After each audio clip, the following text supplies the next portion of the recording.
Today, we have a crazy revenge story on OP's awful sister. We'll get into that in a bit, but first, you shoot fireworks into my yard, I destroy your juicy tomatoes. Having neighbors who don't make your life hell is a blessing that should be talked about more often. At this point, I would take a neighbor who doesn't interact with me at all over the one I have right now. I feel like saying this after I already snapped and fought back is gloating, but this is a good way to start the story of how I made sure my annoying and crazy neighbors paid for their actions, no? Anyway, my husband and I live in a small community of people who love gardening and hunting. This is a good thing because there are a lot of rabbits and squirrels in the area. I promise this is not a useless detail. You'll see why. My husband, let's call him Tim, and I moved to our home 15 years ago when our son turned 1. After him, we didn't have children again until 2 years ago when we had twin daughters. Our neighbors were never really friends with us, but then again, they were never friends with anyone. The Roberts were the meanest couple I've ever encountered. It's like they had to be mean or they would cause a massive glitch in the Matrix. Everyone in the community knew this and did their best to avoid them, but that didn't stop their carrots and tomatoes from being some of the best in the area. You could see the healthy, juicy plants 5 houses away. And Lisa never let us hear the end of it. She would boast about her garden everywhere, at the grocery store, school pickups, and bake sales. Now, I do a little gardening myself. It ain't much, but it's honest work. I started a year ago because my daughters seemed to love digging. It became a fun time for me and my kids. Unfortunately, Lisa couldn't stand the sight of such subpar garden quality where hers was. She'd make snide comments about the small garden. Now, my children are still really small, so they can't always tell when someone is being mean. Despite that, they call Lisa the scary woman, as audibly as 2-year-olds can anyway. But that's not the point of the story. By the way, before you ask how Lisa could see into our yard, we have low fences in the neighborhood. Christmas often comes with a lot of lights and festivities. Fireworks are where the subject gets touchy. There's a senior couple on our street, and they're war veterans. It will not surprise you that they suffer from some form of PTSD. The reason we rarely use fireworks in the neighborhood is because not only are they fire hazards, yes, I'm one of those people, but the loud noises are incredibly stressful for these seniors and little children, mine included. But so that we wouldn't rain on anyone's parade, the HOA worked out a suitable arrangement for the holidays. Anyone who enjoyed fireworks could drive to the school field and shoot fireworks there. The school was a little farther from the residential area. Those who lived around the school were a lot better at handling the noise. For years, everyone kept to this agreement. There were barely any issues and no one really found it troublesome to drive 10 minutes to the field. Last year, I expected it to be the same way. 2024's Christmas was supposed to be the Christmas that my twin daughters had fun and will remember because they were very young and barely remembered their first Christmas. I had everything planned out. My husband and son decided to build a fire pit in the yard so we could sit and drink hot chocolate the night before Christmas. I had a whole hot chocolate kit ready. I wanted to make it special for everyone. On the 24th, things seemed pretty okay and everyone was looking forward to the evening. I made sure that my daughters knew what was going on. Their brother knew how to get them excited and he hyped them up pretty well. They just couldn't wait for the evening to come. It was barely 6 p.m. before they dragged me to the yard. Tim and I sang the kids' Christmas songs and let them have as much candy cane and chocolate oranges as they wanted. They could have candy at least one day. Things were going fine for about an hour before we suddenly heard a very loud bang behind my husband. I've never jumped up that fast before. Because we knew that people were not allowed to use fireworks in the residential area, the initial thought was that someone was shooting into the yard. I panicked and my kids started screaming as we heard another bang. Tim quickly grabbed the twins and in the chaos, we didn't realize what caused the noise until we smelled the gunpowder. I told my son to take his sisters into the kitchen. Tim and I walked towards the gardening area because that's where the bang had come from. To our horror, part of the small square had turned black, like someone had fired a flashbang. The moment I looked over, I saw Lisa and her husband whopping in the yard and I became so angry. I yelled to get their attention and asked why they would shoot fireworks into my yard where my children were. I was so furious that I don't remember Tim telling me to stop trying to jump over the fence. I do remember Lisa smirking and saying that she couldn't risk her new baby carrots and tomatoes getting destroyed by the fireworks. I don't remember leaving the yard either. The next thing I knew, I was in the kitchen, hugging my crying daughters and trying to pacify them. It was later that night, around 2 a.m., that we finally got the kids to sleep. Tim was telling me that he had gone to confront Lisa and her husband directly. And boy, what he did may very well qualify as my villain origin story. According to my husband, Lisa and her husband said that they were too tired to drive to the school field and decided to shoot their fireworks in the yard instead. I wonder what twisted reasoning made them shoot it into our yard. Tim said he assumed it was an accident, but from what Lisa said, he didn't think so. She said that her new plants were already way better than what my daughters and I grew in our little garden, so why should I be pissed? The level of audacity. It wasn't even about the garden. No one was supposed to be shooting fireworks in the area. Even the hunting wasn't done near the residential area at all. I expected an apology from them for traumatizing my kids. That night was supposed to be special for them, and they ruined it. I got nothing. Tim said that the Roberts said it was a little noise and that my daughters should grow up. They're 2-year-old toddlers. This whole thing still feels like a movie to me. I was livid. Christmas morning was incredibly hectic because my girls didn't sleep well because of nightmares. I was furious. Later in the day, we were supposed to go out for ice cream, but one of my girls refused to step outside because she was scared of the bang bang. I didn't know what to do at that moment except calm my kid down and have Tim make a show of throwing the bang bang away into the sky before we could step out. The worst was over, but if being petty became a person after that time, it was me. I reported the incident that happened to the HOA, and thankfully, a few other people heard the fireworks go off because these asses had the nerve to deny that they shot the fireworks into our yard. The seniors heard it too, and maybe 3 days after Christmas, the HOA informed Tim and me that our neighbors had been fined for not following the regulations required to protect kids and the war veterans. It was like $150, so I was expecting an apology to come with it. Imagine my surprise when the HOA representative said they refused to apologize and said we could sue all we wanted. That's when I thought about something devious, or at least that's what it felt like. 3 days after New Year, the guys in the neighborhood were getting ready to go hunting again. I asked Tim and his friends to get some rabbits and bring them instead of just hunting them. The look Tim gave me was weird, but I didn't care. Obnoxious, crazy Lisa and her husband had to pay for traumatizing my children and ruining their Christmas. My husband brought home 2 rabbits, and my kids went wild with excitement when they saw them. They were practically begging me to feed them the rest of the things that didn't get hit with fireworks in the garden. It took me everything to tell them they were only allowed to give them 1 carrot each. I had plans for these rabbits. I didn't want them full. The good thing about this whole story is that the Roberts weren't nice to anyone.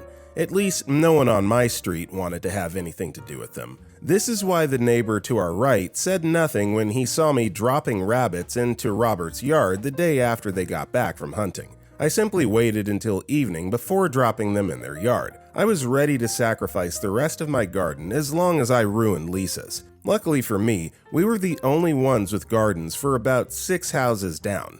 So I wasn't worried that other people would suffer the consequences. Also, I was convinced that the rabbits would come back because they hopped over the fence twice before they finally realized that nothing beats the tomatoes and carrots in Lisa's garden. The good part about getting wild rabbits is that they were hungry, and dropping them in the garden felt like an all-you-can-eat buffet. Judging from what I came back to see, they did treat the garden as an all-you-can-eat buffet. Because it was evening, I didn't bother to wait and see what happened and just left it up to being petty. I think the only downside to this whole story is that my husband's a little scared of me now, but I did what had to be done. Nobody traumatizes my babies and gets away with it, and I can be petty. I considered gluing their tires to their driveway, but I hated Lisa's garden and how she was mean about mine. It's evil, but I killed 2 birds with 1 stone. The next morning, I was very satisfied to hear Lisa screaming for her husband that there were rabbits in the garden that only had broken plants and destroyed mounds. If I wanted them to know it was me, I would have jumped up for joy when I saw it.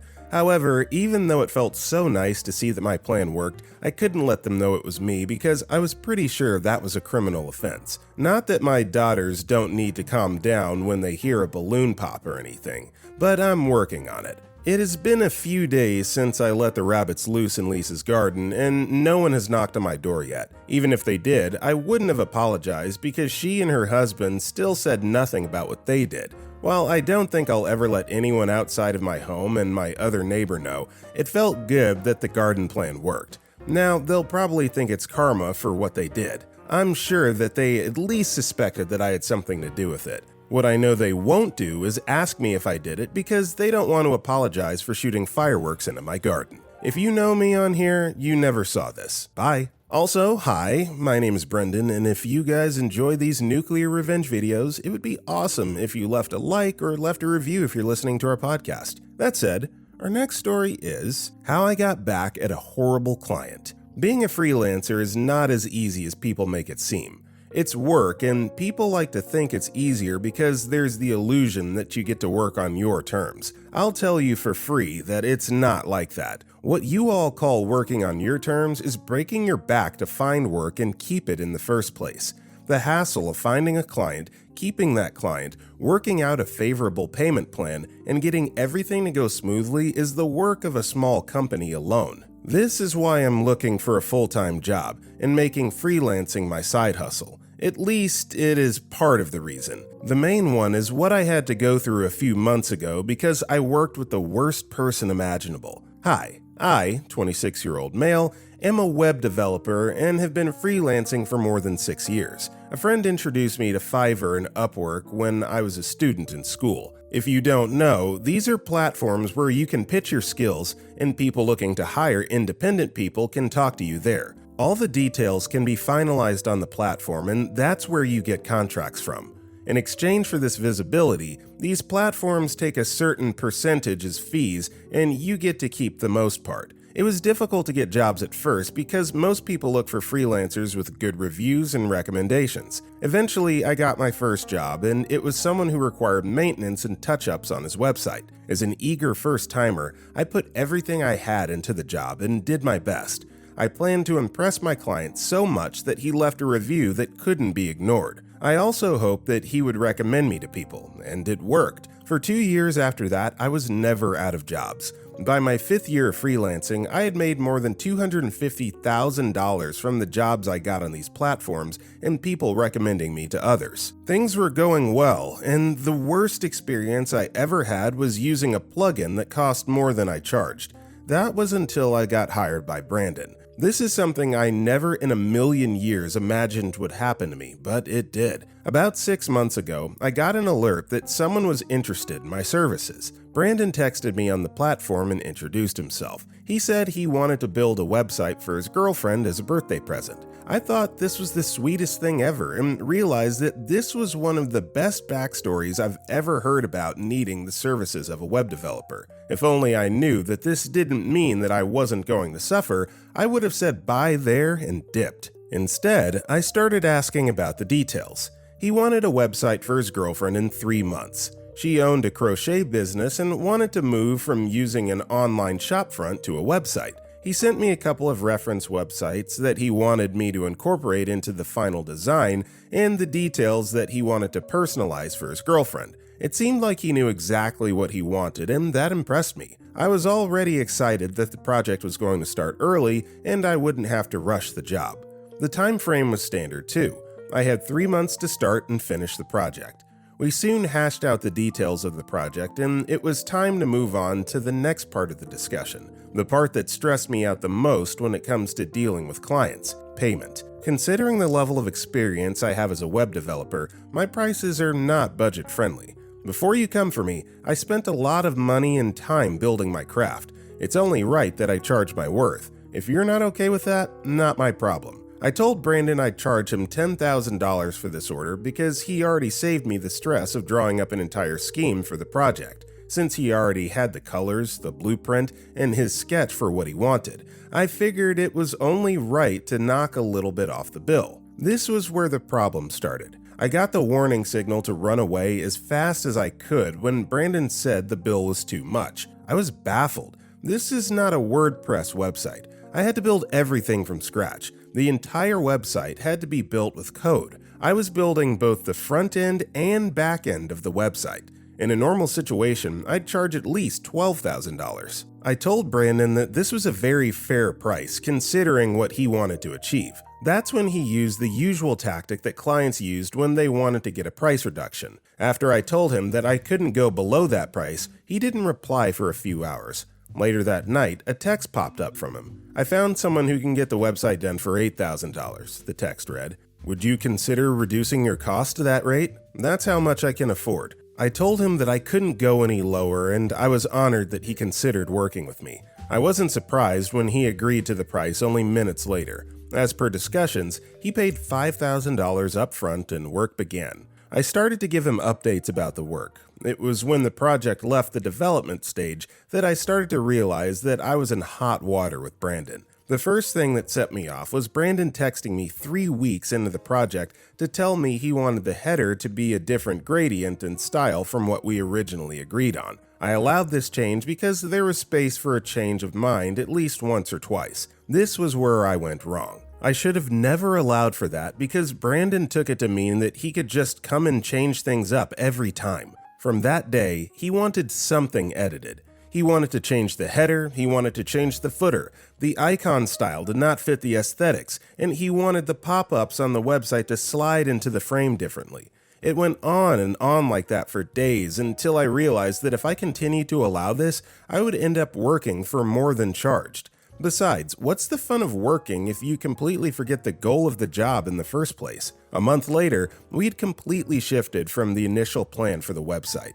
Everything was completely upside down, and I didn't even know what the point of the whole thing was anymore. Because of this, I told Brandon that we needed to rearrange the details of our agreement because what he wanted was no longer the initial project. I told him that I could not work on any more changes until we reworked the payment to include something that covered changes that were based on preference. I was expecting a much better reply than the one I got.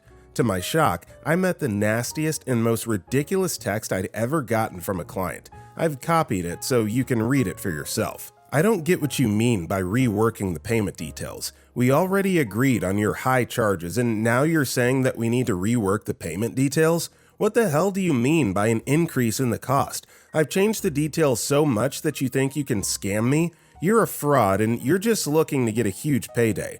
I already paid part of the money and we agreed on the details. I will change what I want when I want to.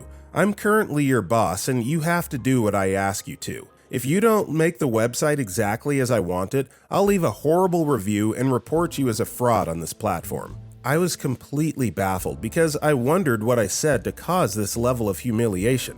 I was pissed. However, I didn't want to risk having one fool ruin everything I worked so hard to build. So I managed to boost his ego and tell him that there were things that just had to remain unchanged or the whole thing would be ruined. The straw that broke the camel's back when 2 weeks before the deadline. I had pretty much completed the thing and was just making sure there were no bugs or plugins that would cause problems when the website finally went live. I was going to text Brandon when I saw that I had a text from him, and I was furious. I had 2 weeks left to the end of the project, and this dude dared to tell me to redo 3 pages because he changed his mind. Again, 3 whole pages. Any web developer here would know that it's not a small job to build 3 pages from scratch in that time frame. Besides, I was at my wit's end with the job. I immediately told him that this wasn't going to happen.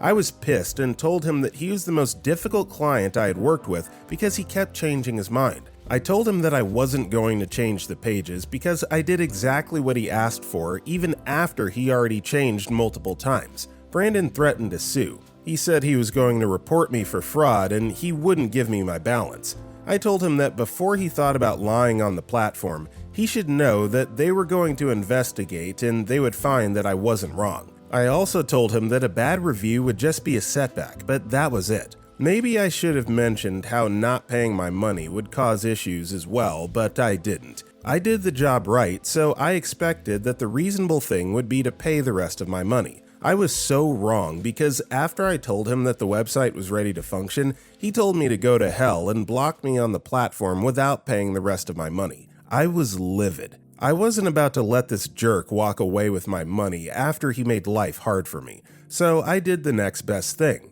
I plugged a malware that added invisible ads to the website. You know when you open a website and even though you can't see the ad, it redirects you to another page? Yeah, that's what I did. I made it so bugged that nothing could be done on the website. Even if you went back to the site or had private DNS turned on, you couldn't do anything.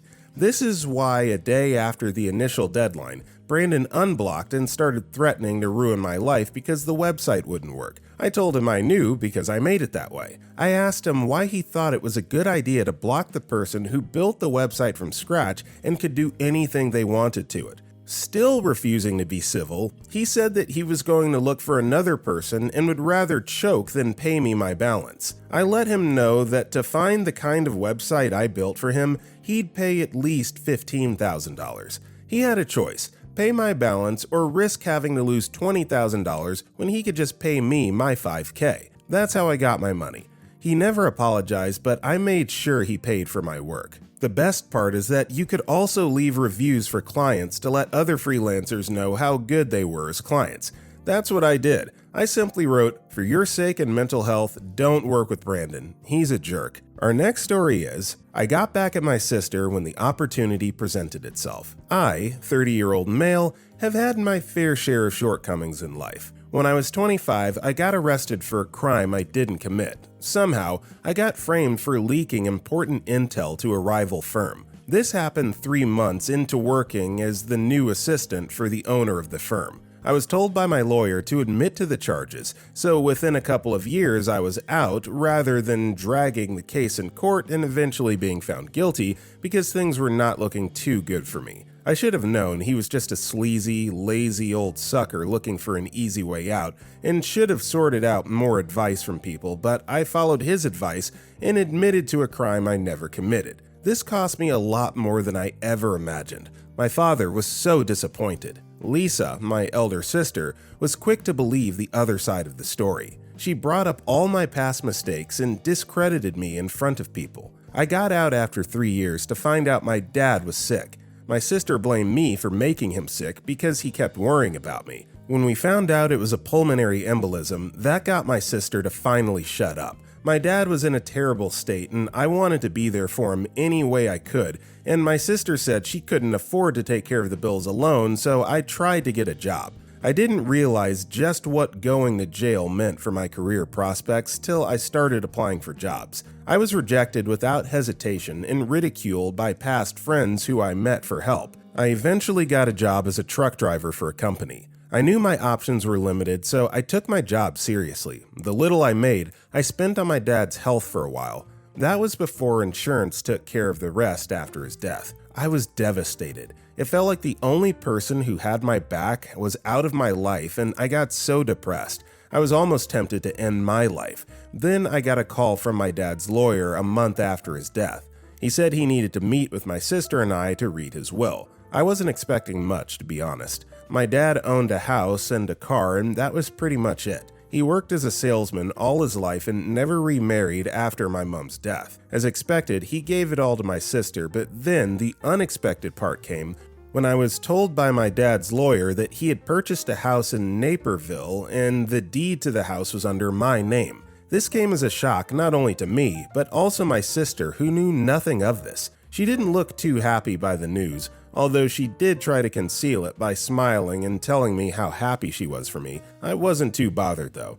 Don't get me wrong, I was grateful for my dad for not having me out of his will, but the location of the house was a long distance from where I lived and worked, so I intended to sell off the house, but as soon as I saw the house, it changed things. The way the lawyer talked, I expected to see a worn-out bungalow with a detached roof and needed some changes, but this was a duplex that had just been renovated beautifully. I was shocked. That wasn't what I was expecting. I was torn between keeping the house and putting it up for sale. I couldn't afford to just leave the house unattended, especially with the bills I would end up paying for it, and I couldn't move since I had a job and lived in Chicago. A couple of weeks later, I got a call from my sister saying we needed to have an important discussion. We met up and without hesitation, she went straight to the point, saying she wanted to buy the house and put me out of my misery. I hadn't even told I wanted to sell the place, but the audacity was infuriating to see. She said she knew me and I couldn't afford to take care of the place. I didn't have the capital, the time, and the right connections, but she did, and she was practically doing me a favor by buying it from me. I knew she was trying to back me into a corner, but she also made some valid points. I didn't have the capital, as she rightly stated. I told her I was going to think about it and give a response. I took some pictures and showed them to friends from work seeking their advice on what to do. A few people I showed it to had the same response, that it would be unwise to sell a house considering its location and how its value was going to keep increasing, so whatever price I choose to sell now was probably going to double in a couple of years. I had my own reservations at first, but then a coworker advised that I move to the house. It would save me the cost of paying rent. My job was a factor I also put into consideration, but he said it was a risk I would have to take, and thinking about it, I realized he wasn't wrong. I worked as a truck driver for a company that paid okay and lived in a studio apartment, yet I had a chance to turn things around for myself for the better. I decided I wasn't going to sell the house, but I needed to let my sister know of my decision. I could have easily told her I wasn't selling over the phone, but I wanted to extend the same courtesy to her, so I called and asked to meet with her, and I must say, the look on her face when I told her I wasn't going to sell was worth it. She wasn't expecting me to decline her offer. She offered to double the price she initially mentioned, and it got me thinking. If she had so much money to spare, why didn't she offer to pay for all of our dad's bills when he needed it? I told her it wasn't about the money for me and she needed to let it go because I wasn't going to sell, since I was planning on moving to the house and I could just tell she wasn't happy with my decision. She said I would end up regretting not selling to her, and I told her to F off. A couple of months later, I had moved to the house, settled in nicely, and worked at a nearby store. I was doing fine enough to host a couple of friends from my former job who had been dying to see the house my dad left me. They all came over and were pleased to see me doing well. They loved the house, but also said that it was too large for a person alone, and this got me thinking of getting a housemate. It was more money and less loneliness for me. I told my friends and they all agreed it was a good idea. I made some flyers and posted it around, and by the end of the week, people were calling. I didn't want to just accept anyone since this was someone that was going to be living with me, so I made sure I met up with them and asked important questions that determined our compatibility. The few guys I met weren't so bad, but like I said, I was being extremely careful. Maybe a little too careful that when I met with Peter and he ticked all my boxes, I couldn't be more happier. I showed him the house and he looked pleased with the place. He said he worked as a pharmacist for a hospital before getting transferred to this location, and the house was perfectly fine. He paid the rent the day we met and moved in by the end of the week. I helped him out with a couple of things. He didn't seem to have too much stuff, just his books and clothes, and he was an easygoing guy. We hardly saw each other because we had different schedules. He worked at night while I worked during the day, but he always made sure to leave notes if he touched anything. Could be leftover pizza, the milk in the fridge, and he always made sure he replaced it no matter how many times I said it was fine. He also made sure to clean up whenever he was done eating. He wasn't difficult to live with, and I loved that. It made life easy for us both. I liked the dynamics we had, and I thought it was going to continue that way, till Peter began his morning shift and came home at night. He was the same clean and upright guy who watched shows about houses and renovation, and I was fine with it. I loved the show and would sometimes watch with him, but this day was different. We were in the middle of watching the show, and out of the blue, Peter says, "You know you can make a fortune from selling this house, right? I know a couple guys from my place of work who would jump on the chance to get this house if the opportunity presented itself." At that moment, I thought he was just being over-charismatic because of the show, so I laughed and told him I wasn't looking to sell the place. It had been passed down to me by my dad, and the house meant a lot to me, so selling it was out of the question. I didn't read too much into it till I went to bed, and then it occurred to me that it was strange for someone who was renting a place to want the place getting sold. It didn't make sense, but I overlooked it and believed Peter was just being Peter. Then it happened a second time, and this time I was forced to ask if he had told any of his co-workers the house was for sale, but he said no, he was just trying to get me to see the bigger picture. I told him I was good and he should stop with the coercion, and he said he got it. Then it happened a third time.